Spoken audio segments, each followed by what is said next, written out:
Saudara-saudari yang terkasih, pada hari ini kita akan melanjutkan permenungan kita pada hari Minggu biasa yang ke-26.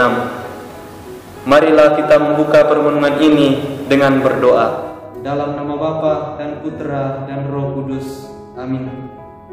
Allah Bapa yang Maha Baik, hadirlah bersama kami dalam permenungan ini, dan bersabdalah ya Tuhan, kami mendengarkan.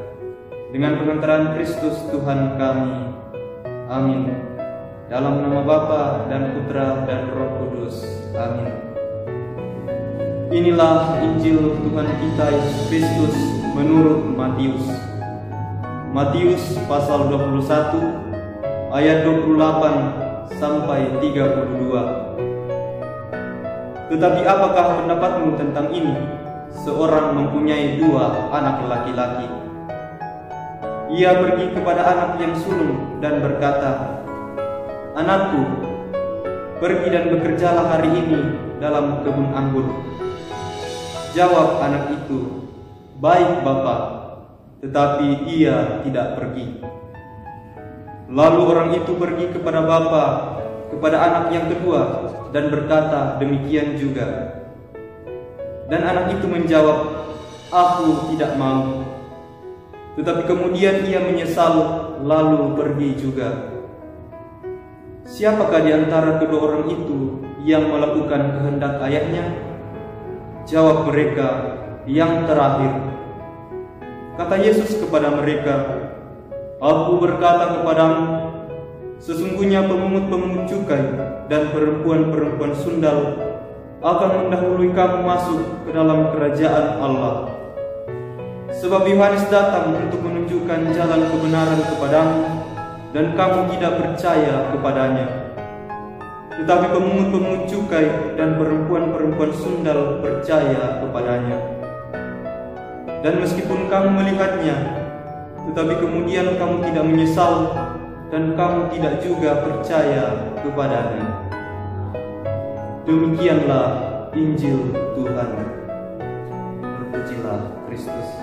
Saudara-saudara yang terkasih, apa yang dapat kita renungkan dari bacaan Injil hari ini? Kunci dari perumpamaan hari ini adalah pertobatan.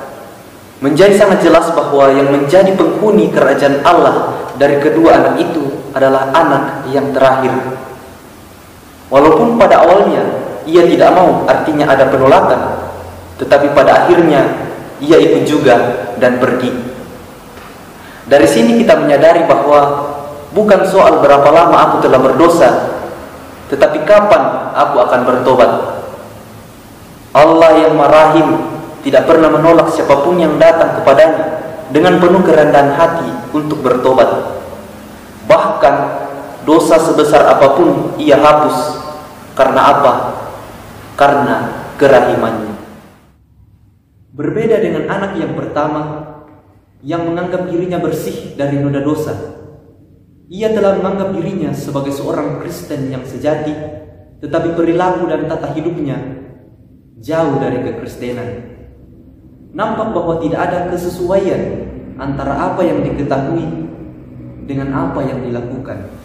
Allah mengajak kita untuk senantiasa hidup dalam pertobatan dan memperbarui diri.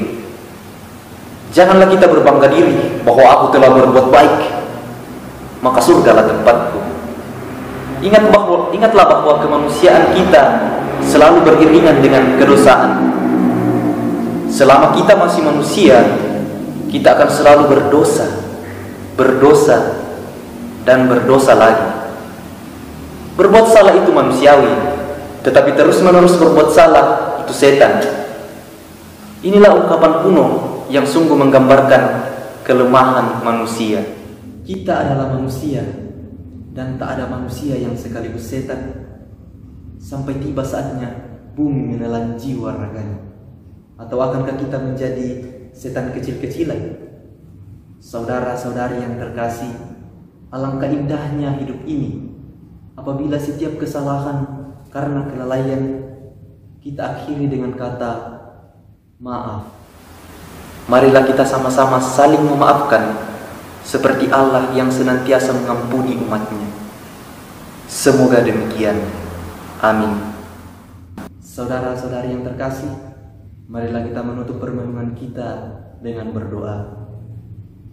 Marilah kita berdoa dalam nama Bapa dan Putra dan Roh Kudus. Amin.